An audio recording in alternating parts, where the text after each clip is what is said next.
Assalamualaikum warahmatullahi wabarakatuh. Perkenalkan, nama saya Masjid Melyakin. Saya adalah santri dari Pondok Pesantren Syamsul Islami. Saya di sini akan menerangkan tentang di kitab tafsir Jalalain, yaitu tentang zina dan homoseksual pada surat An-Nisa dari ayat 15 sampai ayat 17. A'udzubillahi minasyaitonirrajim. Bismillahirrahmanirrahim.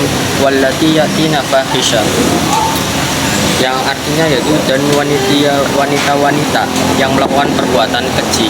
Jadi fahisha di sini itu adalah maknanya seseorang yang melakukan kealaan atau seseorang yang melakukan kerusakan. Dan di dalam tafsirnya itu dijelaskan yaitu az-zina, yaitu zina. Min nisaikum fastahidu alaihinna arba'atan minkum. Maksudnya bersinnya di antara wanita-wanitamu, maka persaksikanlah mereka itu kepada 4 orang saksi di antaramu. Jadi di sini itu untuk menjadikan sohehnya suatu persaksian itu minimal dengan bi'ar ba'ati rijal, yaitu dengan 4 seseorang yang catatannya yaitu ar-rijalu, seseorang tersebut itu adalah laki-laki, aimin rijalikum muslimin, dan catatannya lagi yaitu laki-lakinya itu dari al-muslimin, yaitu laki-laki yang muslim. Jadi ketika ada salah satu problem atau ada salah satu masalah, ketika ada seseorang wanita itu berbuat zina dan dipersaksikan oleh 4 orang, tapi 4 orang tersebut itu nonis atau non Islam, maupun itu dari Konghucu, Kristen, Protestan, maka tidak sah persaksiannya. Fa in syahidu alaihinna biha, yaitu seseorang tersebut itu menyaksikan perbuatan zina. Fa amsikuhunna, maka kurunglah perempuan-perempuan tersebut. Yahsabuhunna fil buyuti, yaitu kurung di dalam rumah. Wamna'uhunna min mukhalatotin nasi, dan cegahlah mereka untuk melakukan bergaulan dengan manusia. Sampai kapan?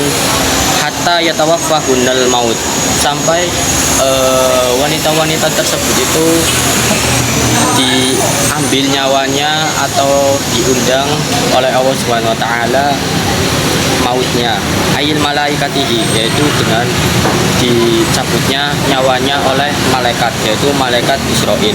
Jadi ketika ada seorang wanita itu berbuat zina dan dipersaksikan oleh min rijali arba'atin minal muslimin, maka kan persaksiannya itu sudah sah, maka fa'amsikuhunna, jadi perempuan itu harus ditahan di rumah. Dan wamna'u min mukhalatotin nasi, dan dicegah untuk melakukan pergaulan dengan manusia sampai hatta yatawaffahunal maut, sampai ajalnya tiba. Nah, yaj'alallahu lahunna sabila,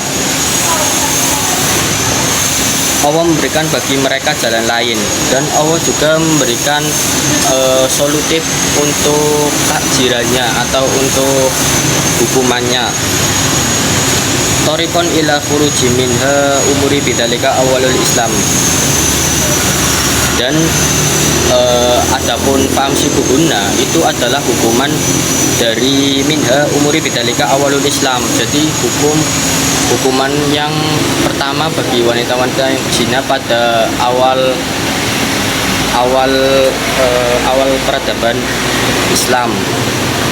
Tsumma ja'ala lahunna sabila bijuludin bikrimi'atu wa tahribuha amman warajam,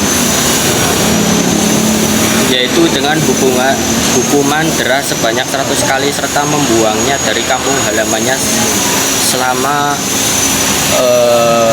setahun. Jadi ketika perempuan tersebut ada hukuman lain, tidak mau dikurung di dalam rumah sampai hatta hatta yatawaffahunal maut, sampai wanita tersebut itu mati, maka harus diasingkan dari kampung halamannya selama 1 tahun. Waladani bitakfifin nuni wa tasdidha.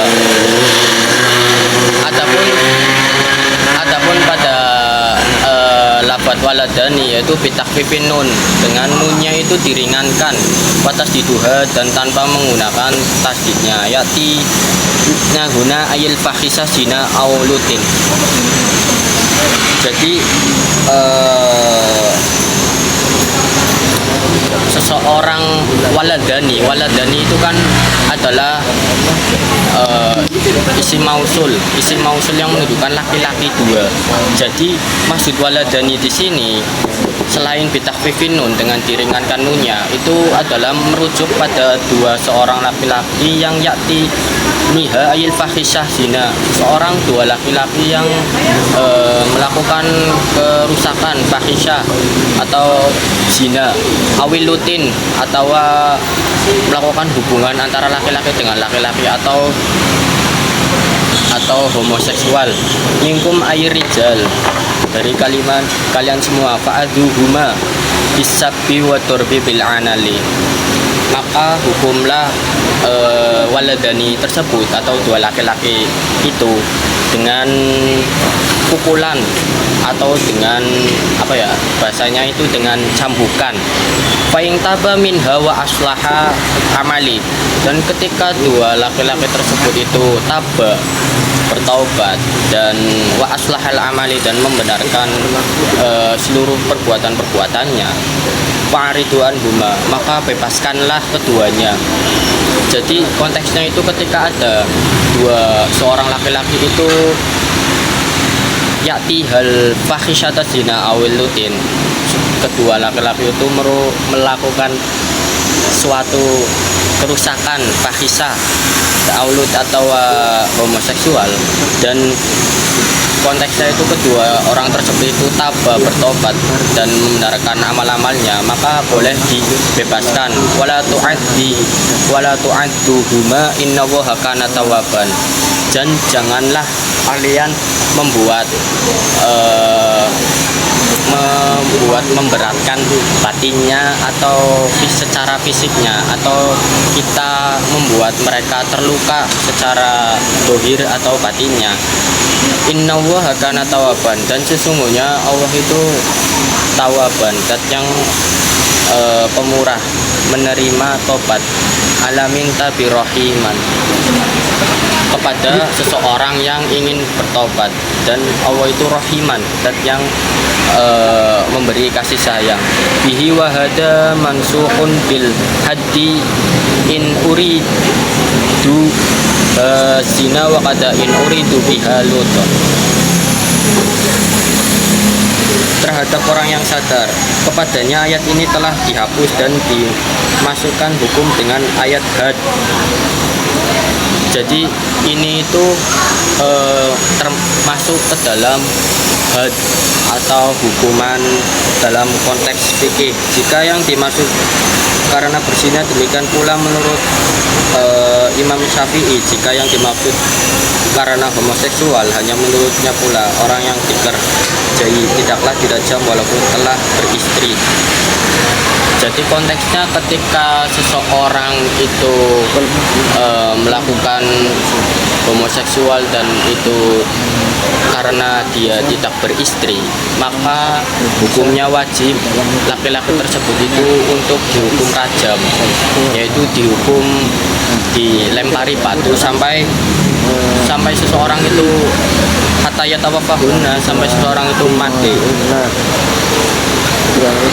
Inna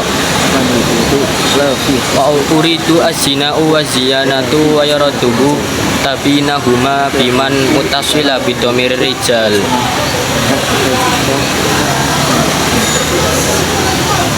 Tetapi pendapat ini ditolak oleh golongan Syafi'i dengan penjelasan yang diberikan kemudian dengan hubungannya yang berkaitan dengan domir laki-laki dan keserikatannya kedua mereka dalam menerima hukuman.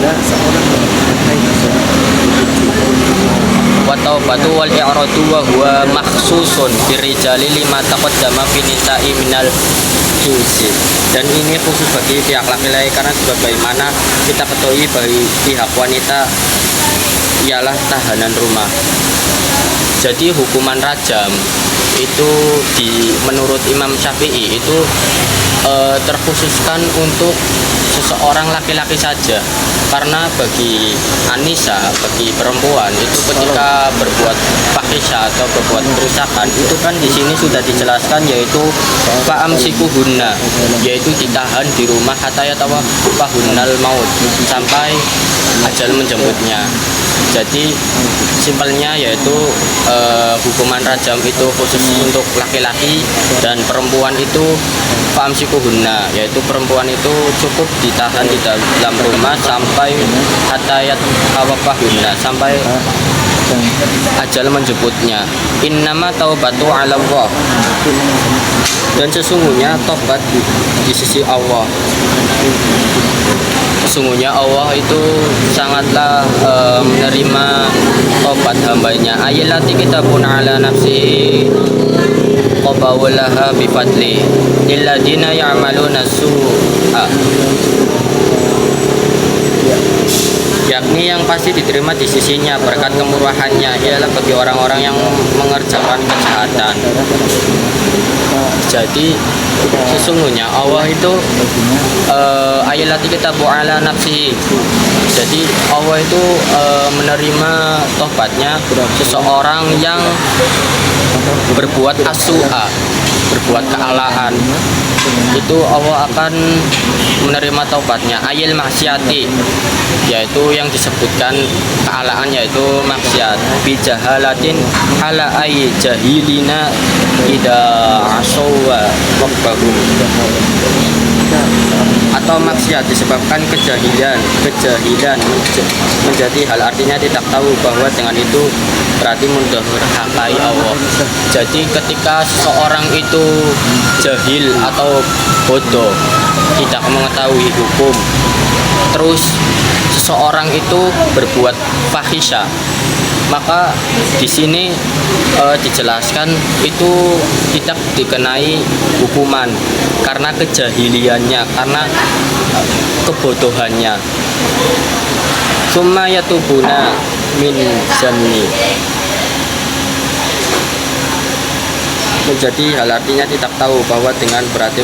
Jadi seseorang itu melakukan maksiat itu karena jahil dan tidak mengetahui bahwa perbuatan itu mendurhakai Allah. Jadi catatannya yaitu seseorang itu jahil, bodoh, dan tidak mengetahui bahwa perkara tersebut itu tidak disukai oleh Allah, maka tidak dianggap maksiat. Summa yatubuna min jami qaribun qabla ayyabri burau faulaika yatubullahu alaihim. Kemudian mereka bertobat dalam waktu dekat, yakni sebelum mengalami sekarat, maka mereka itulah yang diterima tobatnya oleh Allah. Dan ketika seorang yang jahil itu ketika mendekati ajalnya, seorang itu bertobat, maka sesungguhnya Allah itu menerima taubatnya.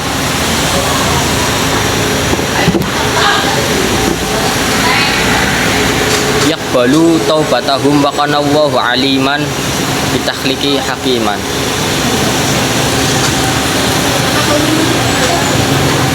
Artinya diterima tobat mereka dan Allah Maha mengetahui akan makhluknya, lagi Maha bijaksana mengenai tindakannya terhadap mereka. Jadi Allah itu kan wa kana Allahu aliman, Allah itu Maha mengetahui, dan hakiman, Maha bijaksana.